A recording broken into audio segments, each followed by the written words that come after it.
네. 저는 지금 이 시간에는 전한기정의 연구원 그 대표로서 강의를 하겠습니다. 사실 제가 이 자료를 준비를 하면서 아주 점잖게 하려고 생각했는데 지금 강의를 듣는 사이에 잠깐 마음이 바뀌었어요. 왜냐하면 두 분이 너무 점잖기 때문에 강의가 좀 이거 너무 진지하잖아요. 그래서 제가 최대한 쉽게 하고 정확하게 하고 그 다음에 원래 제가 이제 말을 할 때는 되게 비겁하게 하는 스타일이에요. 왜냐면은 좀 귀찮아지기 싫어서. 최근에 그 작년에 그 지금 바른미래당인가요? 그 하태경 의원이 저를 고소하는 사건이 있어가지고 굉장히 귀찮아서 경찰도 몇 번 가고 도태우 변호사님 바쁜 와중에 몇 시간씩 가서 조사받고 그랬는데 최근에 그 검찰에서 전화가 와서 제발 좀 취하하면 안 되겠냐. 그래서 제가 뭐 안 하는 건가요? 그랬더니 그 검찰에서 하는 얘기는 그 상대방이 치하를 할 수 있도록 제가 좀 도와달라는 거예요. 제가 뭔가 좀 사과를 하거나 이렇게 해야 되는 거 그런 분위기예요. 근데 제가 사과할 게 없지 않습니까? 그래서 제가 왜 그래야 되죠? 그래서 어쨌든 제가 그게 연락은 왔길래 그 만나고 싶지는 않고 언젠가 다시 우리가 북한의 인권과 민주화를 위해서 일하는 그 지평에서 다시 봅시다 이렇게 얘기를 했는데 연락이 와서 취하를 했는데 제가 약간 미안한 마음을 얘기했다고 그래서 전 그런 말을 한 적 없는데요. 그래서 제가 정치하시는 분이라 굉장히 그 해석이 그 자기 중심적이다 이렇게 생각했어요. 어쨌든 근데 이 사건 이후에 제가 그런 생각을 해요. 최대한 시간을 아끼기 위해서 좀 귀찮은 일을 줄이자 이렇게 생각하기 때문에 특히 말을 할 때는 좀 최대한 좀 비겁하게 하는 스타일이에요. 근데 제가 지금 이 글은 아주 강하게 써도 말은 좀 조심해야 된다 이렇게 생각을 하고 있었는데 지금 이 시간은 제가 두 변호사님들께서 너무 재미없게 중요한 얘기지만 재미없게 강의를 하셔가지고 저는 이렇게 어려운 내용을 아주 재미있고 쉽게 할 거예요. 할 수 있어요 분명히. 근데 지금 잘 보십시오. 제가 어저께 있었던 그 박근혜 대통령 1심 재판에 대한 저의 소회를 조금 말씀을 드리면 저는 그 일본의 1930년대 그 느낌이 들어요.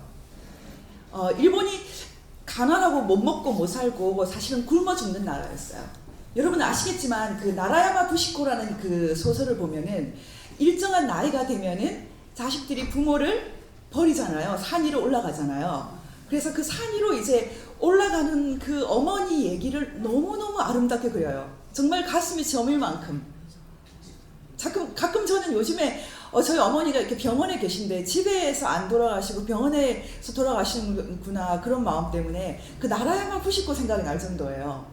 근데 우리는 그래도 지금 일본에서는 못 먹고 못 살아서 어머니가 산에서 굶어 죽게 했잖아요. 그게 일본이 근대화되기 전까지의 상황이에요. 그만큼 불쌍한 나라였어요. 근데 일본이 메이지 유신에 성공하고 나서 세계에서 유일하게 후진국에서 선진국이 된 나라죠. 그래서 일본에서 가장 추앙하는 지식인이 바로 후쿠자 유키치라는 사람이에요. 그 사람이 일본의 근대화의 포문을 열었다 이렇게 생각하기 때문에요. 근데 후쿠자 유키치가 근대 일본을 만들 때 제일 먼저 어떤 시도를 했냐면은 신주 단지를 안 모신 거예요. 뭐 실제로 모셨는지 모르겠는데 영화는 그렇게 나옵니다. 어쨌든 그 신주처럼 모시는 그 신성한 돌을 그냥 갖고 놀아요. 그게 후쿠자 유키치라는 영화에 나오는 장면인데 제가 그게 굉장히 인상적이었어요. 아마 극화됐겠지만 근데 그 근대 일본을 열었던 그 합리주의적인 근대 일본 메이지 유신은 20세기 초에 다이쇼 데모크라시라는 것을 시도해서 전 세계에서 가장 발달한 근대 이념을 다 수입했어요. 심지어 공산주의, 뭐 아나키즘까지, 조합주의, 온갖 것까지 다 수입을 해서 일단 여기서 마음껏 각축을 해봐라. 그게 바로 대정민주주의, 다이쇼 데모크라시예요. 1912년부터 25년까지 이 다이쇼 시대를 겪고 나서 일본은 정말 아시아의 맹주가 됐어요. 엄청난 나라가 됐고요. 그리고 탈아시아, 우리는 거의 유럽 레벨이다. 원래 유럽 사람은 아시아적 정체성이라고 해가지고 아시아 사람들은 좀 원래 좀 미개한 좀 그런 식으로 생각을 해요. 그러니까 로신의 아큐 정전의 아큐 우리가 요즘에 개돼지라고 말하는 거죠. 그 아큐 같은 존재들이 사는 곳이다. 이게 바로 아시아에 대한 유럽 사람들의 생각인데 일본 사람들도 20세기 초에 그렇게 생각했어요. 우리 같은 대일본 사람들이 어떻게 저런 미개한 중국, 한국, 조선 같은 레벨이 될 수 없다. 그게 바로 그 유명한 탈아론 아닙니까? 탈아론? 아시아에서 벗어난다. 그런데 여러분 잘 보십시오. 그 생각이 바로 1930년대 이후에 일본에서는 어떤 생각으로 바뀌냐면 이제 우리는 서양도 이겼다. 그래서 일본 지식계에서 근대의 초급, 쇼게키라 그러죠. 오버컴한 근대를 이미 우리는 이겼다. 일본 사람들이 생각하는 근대를 이기는 것은 기독교를 이기는 것이고요. 서양을 이기는 것이고요. 그리고 문명을 이기는 것이었어요. 그래서 일본은 더 강고한 천황 중심 체제, 신정 체제를 갖고 천황을 더 강고하게 우상화했고 바로 이 일본 중심주의를 아시아 전체에 수출하면 조선도 일본처럼 잘 살 수 있고 중국도 잘 살 수 있고 그게 바로 대동아 공영권 아닙니까? 아시아가 모두 잘 산다.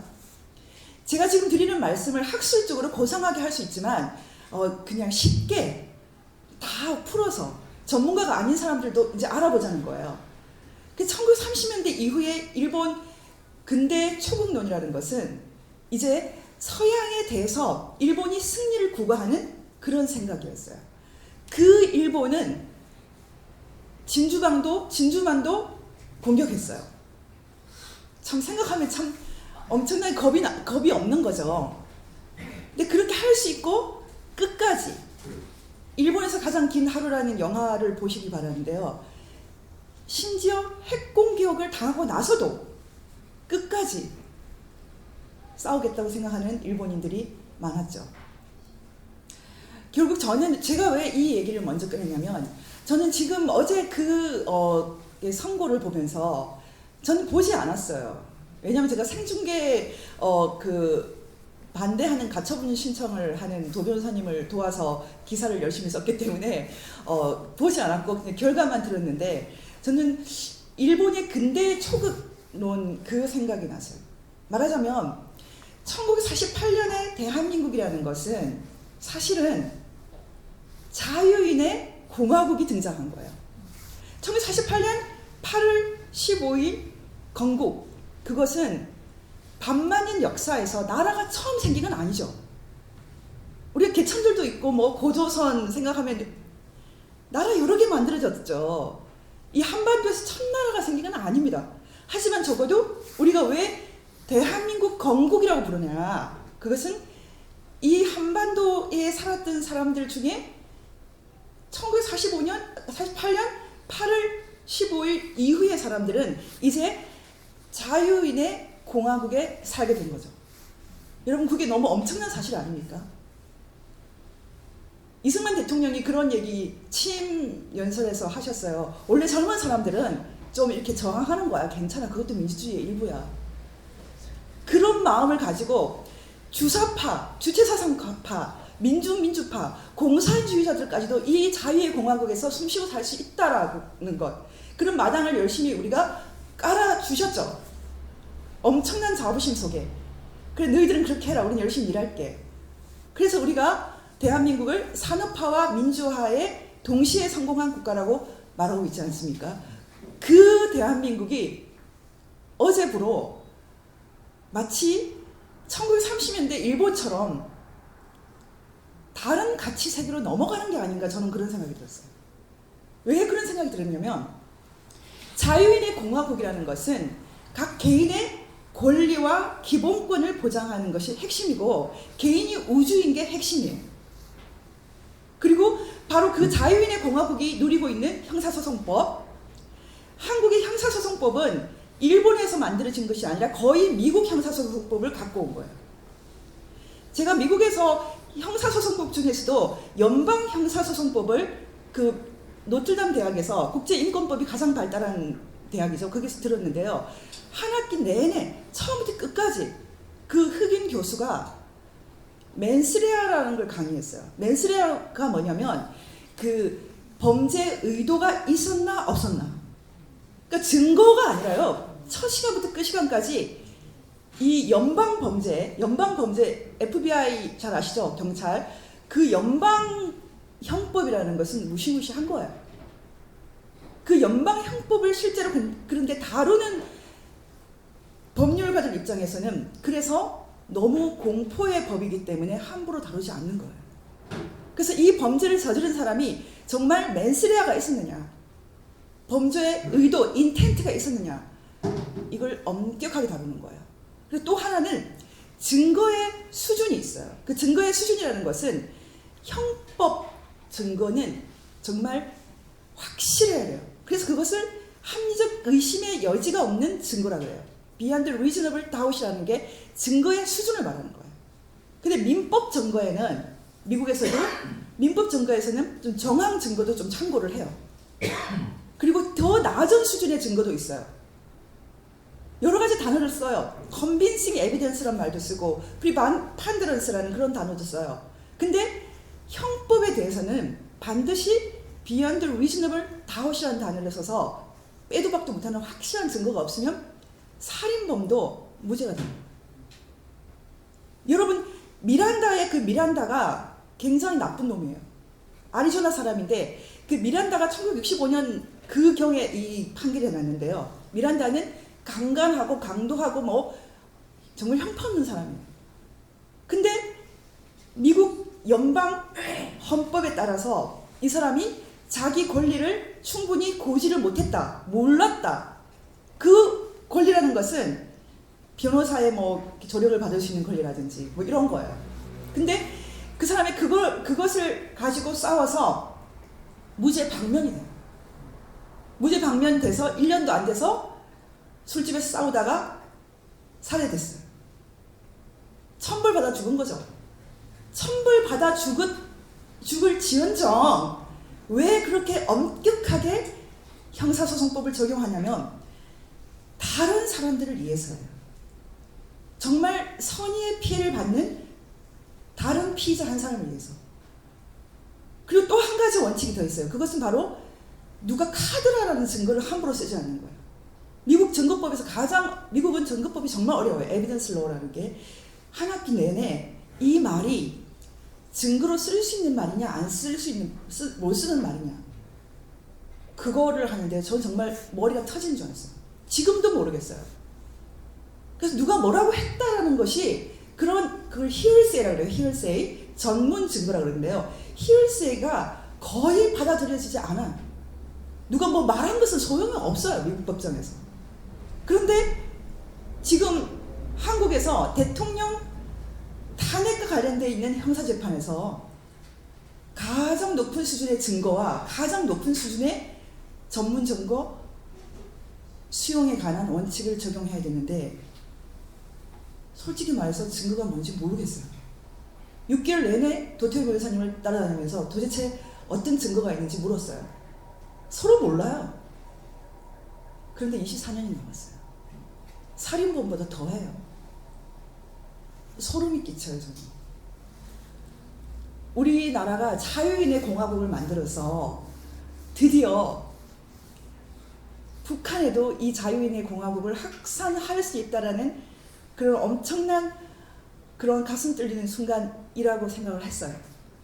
박근혜 대통령이 북한에 계신 동포 여러분 오세요. 이렇게 말했을 때 이제 우리도 휴전선을 뚫고 올라가는구나. 이 자유의 공화국이 확장됩니다. 근데 너무나 엄청난 사건을 저희가 지금 목도하고 있는데 그것은 무엇이냐면 그 자유의 공화국을 추구한다고 생각했던 민주화 운동권이 김일성 우상체제에 대해서 마구 느그러온 거예요. 상상할 수 없어요. 그러면 지금까지 대한민국이 자유민들의 공화국이기 때문에 허용했던 것? 그럼 다 사기당한 건가요?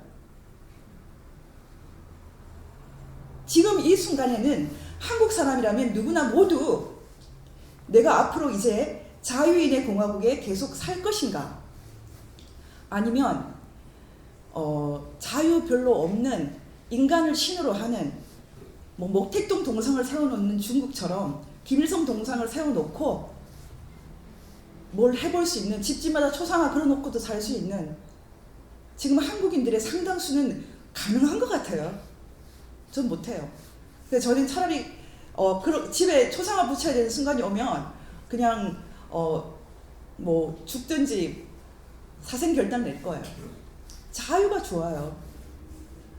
특히 저 같은 크리스찬에게는 자유라는 것은 하나님을 믿을 수 있는 자유를 말해요. 그 자유를 빼앗기는 것은 천국을 빼앗기는 거죠. 사람들은 사실은 천국에 안 가고 싶은 사람 많아요. 그냥 무로 돌아가고 싶은 사람 많아요. 그냥 무로. 그게 더 편할 것 같아. 지금 생도 힘든데 뭐 또 다음에 생에 뭐가 필요해? 라고 생각하는 사람 많아요. 이게 허무주의예요. 지금 한국에 있는 이 엄청난 허무주의가 지옥도 없고 천국도 없다라는 생각으로 사람들을 몰아가요. 이런 신념, 이 신념을 두고 벌어지는 엄청난 싸움이 지금 한국에 있어요. 얼마 전에 그 교황이 지옥 없다라고 얘기를 했어요. 어떻게 알아요? 자기가 교황 그만둬야 되는 거 아니에요? 성경 포기해야 되는 거 아니에요? 여러분, 우리가 지금에 있어서 적어도 천국의 신앙이 있는 사람 입장에서는 간단치 않습니다. 저는 천국의 신앙이 있는 이상 인간 신을 섬길 수 없어요. 우리 집에 김일성 식구들 사실 못 걸어요.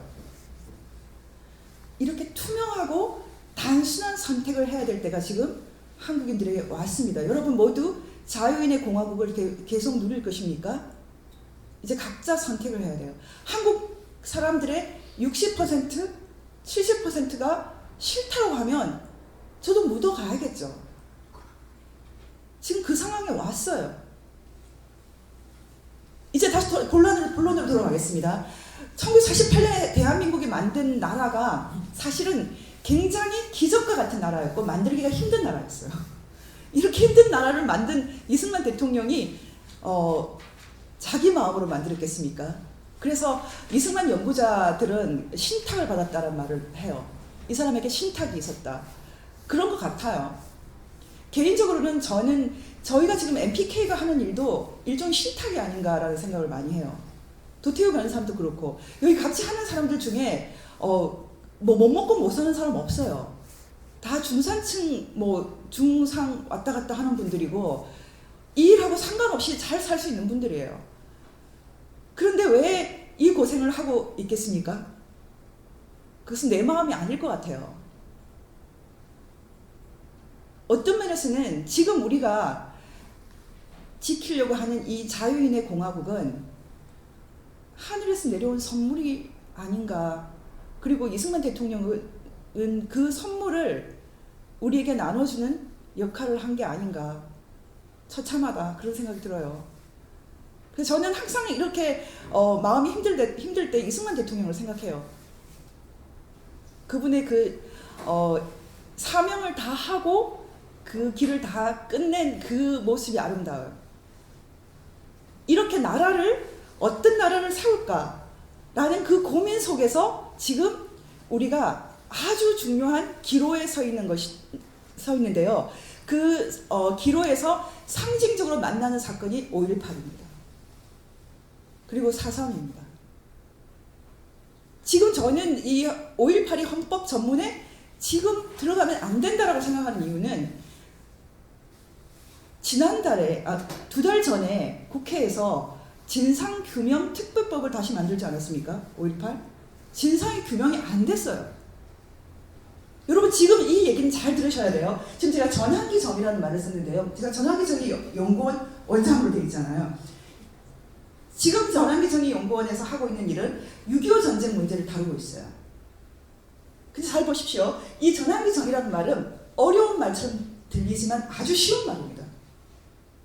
우리 모두가 아는 말이에요. 여러분 과거사 정리 이런 말 들어보셨죠? 그걸 말하는 거예요. 단순한 말이에요. 다만 국제사회에서 국제인권법에서 사용하는 전환기 정의는 한국에서 사용하는 말보다는 훨씬 더 큰 틀이에요. 근데 지금 한국의 민주화 운동을 했던 분들이 주로 이 개념을 사용하고 있는데 이 개념을 좀 엉터리로 사용하고 있어요.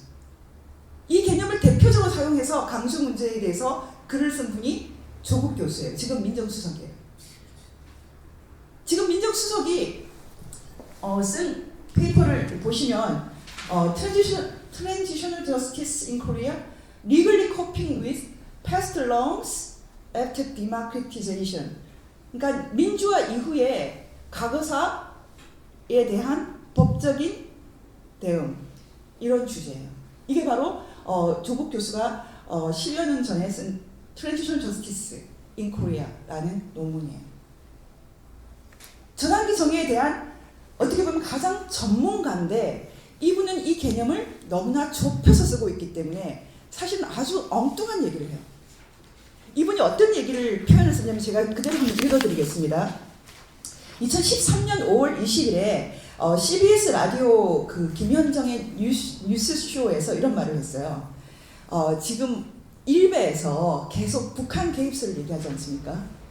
그것에 대해서 우리 헌법 전문에 4.19 민주화 운동을 계승한다라고 되어 있는 것처럼 이 헌법은 5.18 특별법이 만들어지기 전에 만들어졌으니까 이제 헌법 전문에 5.18 민주 이념을 계승한다고 같이 넣어주면 논란이 간단히 해결될 것이다. 2013년에 이런 얘기를 했어요. 그리고 증오 범죄라고 일컬어질 수준의 일베 사이트 등의 5.18 비하 발언에 대해 현행법으로도 민사소송이 가능하지만 또 사안으로도 형사소송법이 가능하면 헌법 전문으로 정리를 하자라는 취지로 이미 말을 했어요. 이분은 분명히 국제법에서 말하는 전환기 정의 트랜지션 저스티스 개념을 알고 있는데 아주 묘하게 사용하고 있어요. 여러분, 진상규명이 끝나지 않은 것은 전환기 정의가 이루어지지 않았단 말하고 같습니다. 지금 잘 보시면 일반적으로 전환기 정의 그 프로그램은 5단계로 이루어져 있어요. 하나는 일단 진상규명. 이것은 거의 순차적으로 이루어지는 거예요. 트루스 시킹이라고 말합니다. 두 번째는 사법처리, 저스티스 시킹이라고 그러죠. 세 번째는 배상인데요. 레퍼레이션이라는 개념이 있고 네 번째가 이제 화해, 레컨실레이션이라는 개념이 있고 마지막이 레포메이션, 제도 개혁이라는 개념이 있어요. 그래서 지금 잘 보셔야 되는 것이 이 전환기 정의 이 모델이 왜 5.18이 가장 일반화됐나, 전 세계적으로 이 모델을 많이 보고 있어요. 그 이유는 이 레퍼레이션, 배상 때문이에요. 대형 인권 범죄가 일어나는 대부분의 나라는 굉장히 가난해요. 돈이 없어요. 여러분이 민사소송을 할 때 상대방을 봐가면서 하지 않습니까? 상대방이 돈이 하나도 없는데 소송 비용 내면서 뭐 때문에 하겠어요? 딥파켓, 호주머니의 깊은 딥파켓을 향해서 대부분이 소송하지 않습니까? 나라도 똑같아요. 대한민국이 인권 범죄가 있던 나라 중에서 가장 딥파켓이었어요. 호주머니가 깊은 돈이 있는 나라였어요. 그래서 이 전환기 정의에 있어서 배상이 상당히 가능했던 나라예요. 근데 지금 장재원 변호사님이 발제했던 것처럼 너무 지나쳐요. 말도 안 돼요, 솔직히. 너무 지나쳐요. 4.3도 마찬가지입니다. 이게 왜 지나친지에 대해서 우리가 지금 고민할 때예요. 여러분 잠깐 그러면 사진 좀 보여주시겠어요?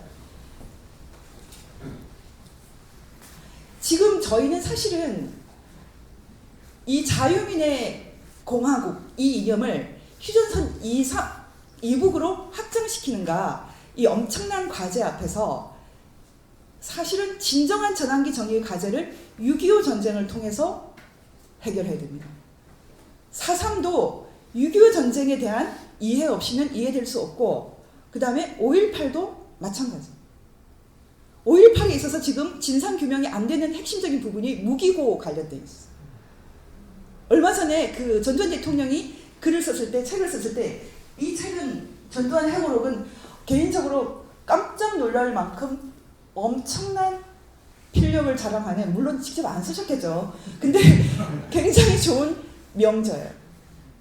저는 필독서로 꼭 읽으시라고 얘기하고 싶습니다. 이건 전두환 대통령을 칭찬하는 얘기하고 또 다른 차원이에요. 우리가 히틀러의 나의 투쟁도 있잖아요. 제 집에 있어요. 이 책은 정말 좋은 책이에요. 근데 이 책에서 5.18에 관련돼서 가장 문제적인 것은 무기고를 언제 털었나? 이 시간 아닙니까?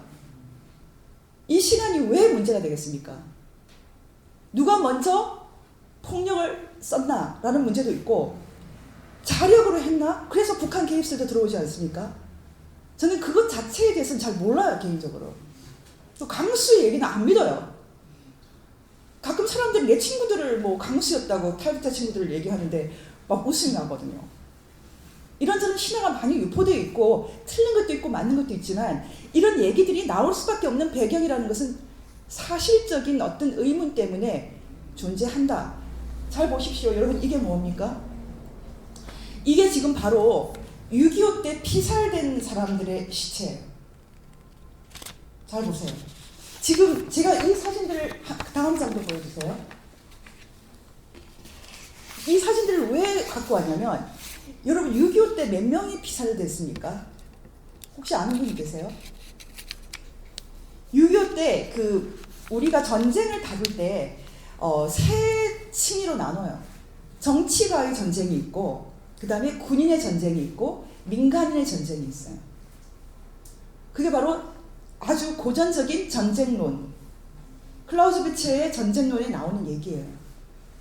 그런데 대부분이 정치가의 전쟁이라는 것은 전쟁을 정치적으로 결정하는 사람이겠고, 군인은 수행하는 사람이겠죠. 근데 그 전쟁이 끝났을 때 전쟁을 승리한 정치가는 환호를 받겠지만, 그리고 용맹한 군인도 환호를 받겠지만, 민간인은 대부분 다 그냥 피해만 받는다, 희생만 당한다.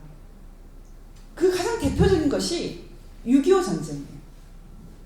6.25 전쟁의 민간인 중에 가장 많은 숫자의 그 희생자 그룹은 피살자 약 6만 명, 그리고 납치된 납북자 약 10만 명이 있어요.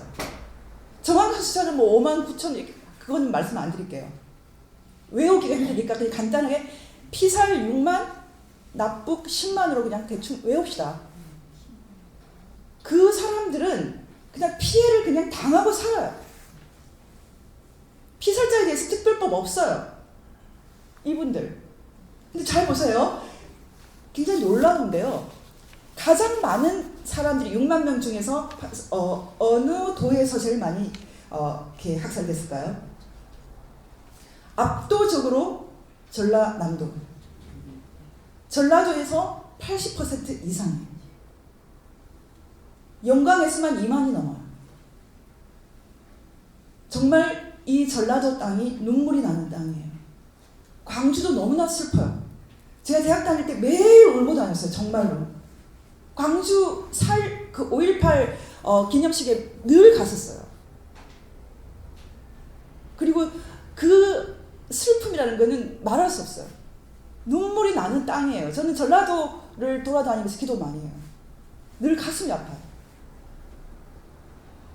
6.25 전쟁 때도 많이 피를 흘리고 5.18 때도 흘리고, 그 피가 슬프지 않은 거 아니에요. 제가 말씀드리고 싶은 핵심은 이 피들이 과연 무엇을 위한 피였나? 공산을 위한 피 아니지 않습니까? 대한민국 이 자유민의 공화국이 더 아름다운 자유를 얻기 위해서 우리는 그렇게 믿고 있지 않았습니까? 그래서 광주 5.18에 대해서도 긍정하지 않았습니까?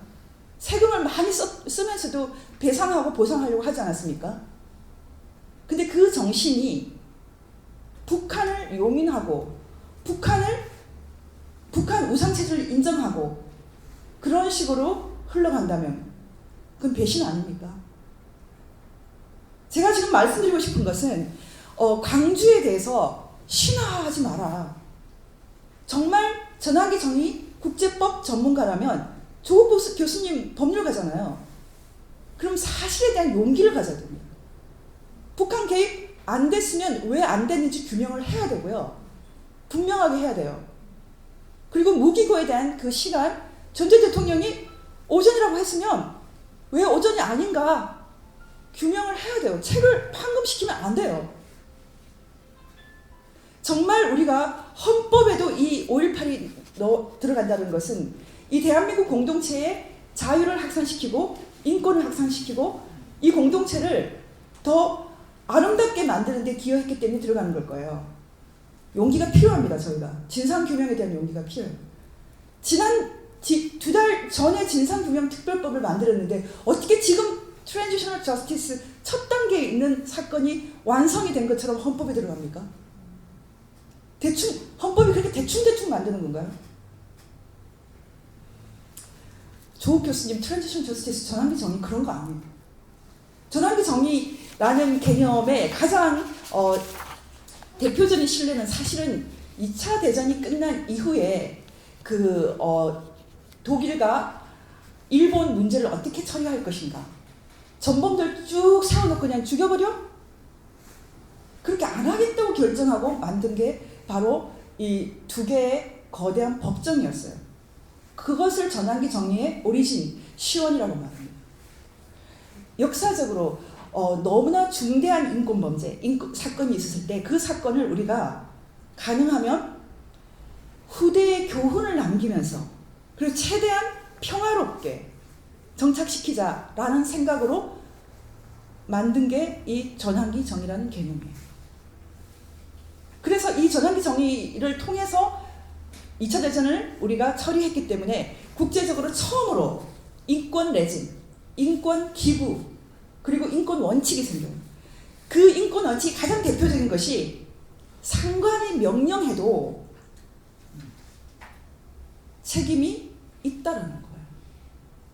그래서 지금도 우리가 나치에 참여했던 사람들 지금 잡지 않습니까? 히틀러가 명령했어 라고 끝나지 않아요. 히틀러 자살해버리잖아요.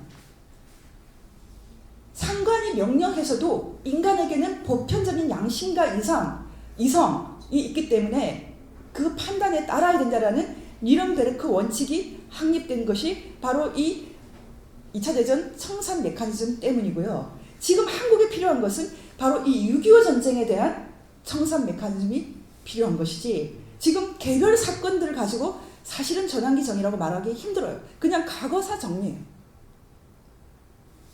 하지만 4.3과 5.18은 그래도 조금 다르긴 다릅니다. 왜냐하면 4.3은 이건 정말 중요해요.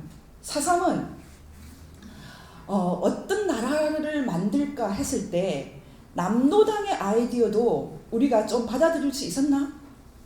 라는 고민을 던진다 그래요. 지금 4.3 기념관에 가면 건중과 남노당이 뭐 좀 괜찮은 걸로 돼 있어요. 좀 깜짝 놀랐어요, 제가. 이승만이 악마로 돼 있고. 그래서 우리가 6.25 전야에 일어났던 이 사건이 과연 이런 거였나? 자유에는 피가 묻어 있어요. 많은 민주화 운동 세력이 좋아했던 김수영 시에 나와 있지 않습니까? 자유에는 공짜가 없어요. 미국 애국가, 미국 국가 한번 들어보세요. 그 소름이 끼쳐요. 그냥 전쟁 시예요.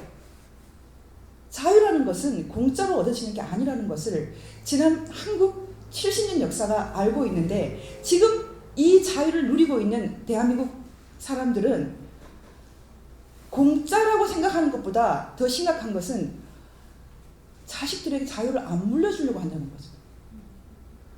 어떻게 그런 나쁜 엄마 아빠가 있습니까? 있을 수 없습니다. 이제 우리 각자가 생각해 봐야 돼요. 광주에서 흘린 피가 과연 적화를 위한 거였나? 그것이 아니라 이 자유 대한민국을 더 풍요롭게 하고 아름답게 하는 그런 피였다면 다시 한번 생각해야 됩니다.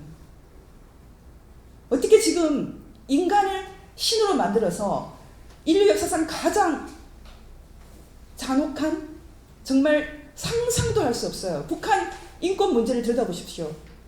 정말 맨정신으로 살 수가 없어요. 인간이 저렇게 산다는 것이 상상할 수 없어요. 그런 북한을 만든 김일성이 어떻게 영웅이 됩니까? 제가 보기엔 그렇습니다. 그래서 제가 지금 이 준비한 것을 다 읽을 수가 없어서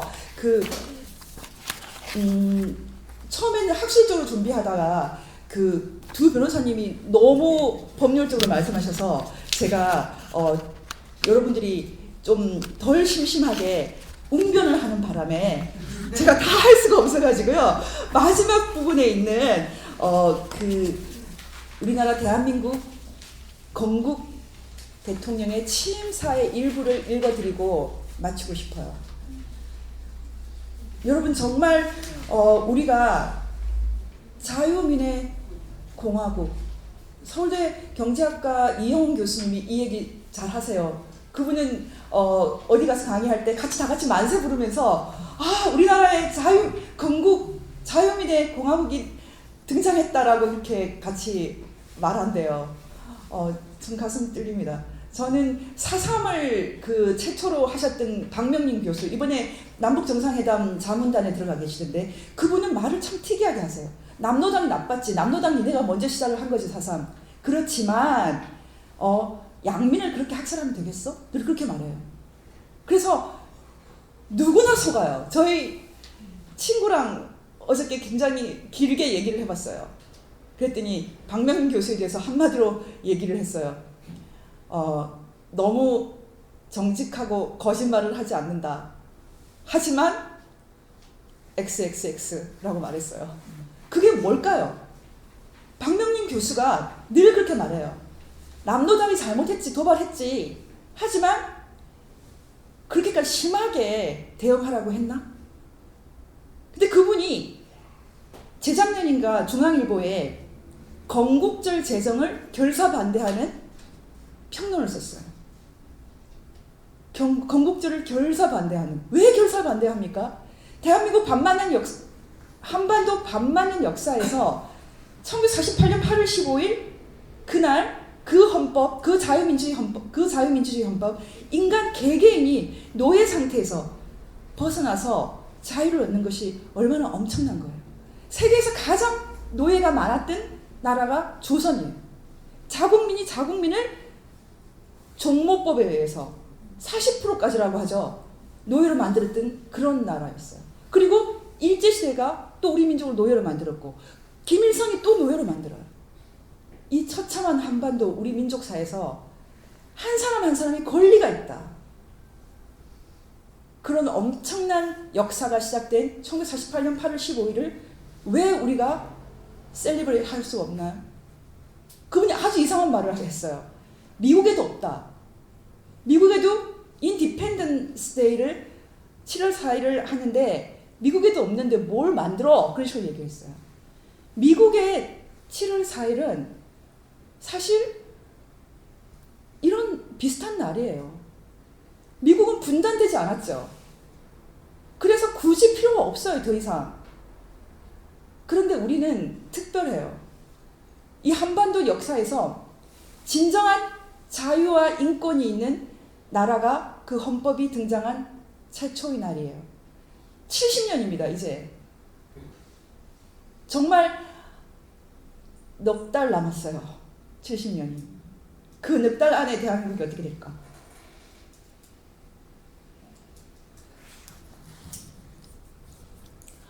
솔직히 말할까요? 저는 긍정적으로 보이지 않아요. 시간이 많이 갈 것 같아요. 한 사람 한 사람이 각자 묻고 이 자유민의 공화국을 지킬 것인가에 대해서 시간과 돈과 노력과 머리와 입술과 다 쓸 준비를 해야 됩니다. 특히 기독교 목사님들, 신부님들 도대체 뭐 하시는 겁니까? 북한에 자유가 없고 기독교 자유가 없는데 인간을 신화로 섬기는데 그 나라를 어떻게 그렇게 오판할 수 있습니까? 그 엉터리 부엉, 엉터리 신앙 소름 끼쳐요.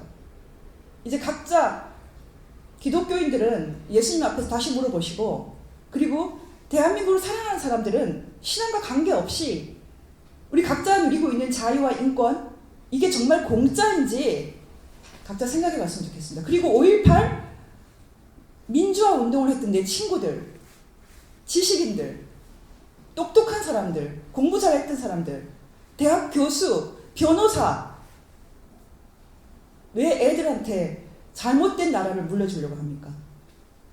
김일성 동상을 세워놓는 그런 통일이 가능합니까? 지금 바로 그런 통일론을 가지고 통일을 기획하고 있어요. 정신들 차리세요. 그 말을 하고 싶어요. 마지막으로 읽고 제가 마치겠습니다. 제가 이렇게 말할 자격이 있는가? 20년 이상 싸웠어요. 할 수 있어요. 제가 아니면 누가 할 수 있을까요? 저는 북한의 인권을 위해서 많이 애를 썼어요. 그 이승만 대통령이 이런 말을 그 취임사에서 하셨는데요. 제가 이것을 읽고 오늘 강의를 마치겠습니다.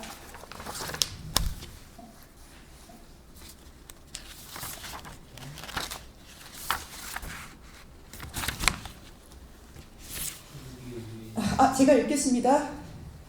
민주 정체의 요소는 개인의 근본적 자유를 보호하는 것입니다. 국민이나 정부는 항상 주의해서 개인의 언론과 집회와 종교와 사상 등 자유를 극력 보호해야 될 것입니다. 우리가 40여 년 동안을 외적의 손에 모든 학대를 받아서 다만 말과 행동뿐 아니라 생각까지도 자유로워하지 못하게 되었던 것입니다. 그러나 이것은 우리 민족이 절대로 싸워온 것입니다. 우리는 개인 자유활동과 판단권을 얻기 위해서 쉬지 않고 싸운 것입니다. 우리를 압박하는 사람들은 유례로 저의 나라의 전제 정치를 고집하였으므로 우리의 민주주의를 주장하는 마음이 더욱 굳어져서 속으로 민주제도를 배워 우리끼리 진행하는 사회나 정치상 모든 일에는 서양 민주국에서는 방식을 모범하여 자례로 우리의 공화적 사상과 습관을 은근히 발전하여 왔으므로 우리의 민주주의는 실로 뿌리가 깊이 박혔던 것입니다. 공화주의가 30년 동안의 뿌리를 깊이 박고 지금 결실이 되는 것이므로 굳게 서 있을 것을 믿습니다. 어떤 나라든지 자유를 사랑하는 지식계급의 진보적 사상을 가진 청년들이 정부에서 계단을 밟아 진행하는 일을 비평하는 패단이 있습니다. 이런 사람들의 언론과 행실을 듣고 보는 이들이 가도히 책망하여 위험 분자라 혹은 파괴자라고 판단하기가 쉽습니다. 그러나 사상의 자유는 민주국가의 기본적 요소이므로 자유 권리를 사용하여 남과 대치되는 의사를 발표하는 사람들을 포용해야 할 것입니다. 만일 그렇지 못해서 이런 사람들을 탄압한다면 이것은 남의 사상을 존중히 하며 남의 이론을 찰고하는 고찰하는 원칙의 위반일 것입니다. 그러므로 시비와 선악에 항상 싸우는 이 세상에서 우리는 의로운 자가 불의를 항상 이기는 법을 확실히 믿어서 흔들리지 말아야 될 것입니다. 1948년 8월 15일 이승만 대통령은 대한민국 30년이라고 썼어요. 1919년부터 말했어요. 1919년부터 이미 이 공화라는 것은 각 개인의 각성을 배경으로 만들어진 리퍼블릭이에요. 이 공화주의의 싹이 텄다고 믿었어요. 이승만 대통령의 바로 이 취임사 때문에 그 건국을 1919년으로 하겠다는 생각을 많이들 말하는데 전혀 다른 종류예요. 이승만 대통령이 말하는 것은 자유건 뭐건 상관없이 무조건 통일, 무조건 우리 민족끼리 이런 것을 말하기 위해서 1919년 건국 얘기하는 것이 아닙니다. 자유의 맹아, 공화의 맹아가 이때부터 싹 텄다고 말하는 것이죠. 저는 1948년 8월 15일에 이 위대한 나라, 자유민주주의 나라 지킬 가치가 있다고 생각합니다. 그리고 미국의 트럼프 대통령과 펜스 부통령이 이것을 지지한다고 말했어요. 우리한테 좋은 친구 우군이 있습니다. 이 믿음을 갖고 정말 북한에도 이 자유민의 공화국이 등장해서 북한 사람들도 이제 완전히 노예 상태에서 벗어나는 새로운 자유민주주의 통일이 이루어지기를 고대합니다. 네, 감사합니다.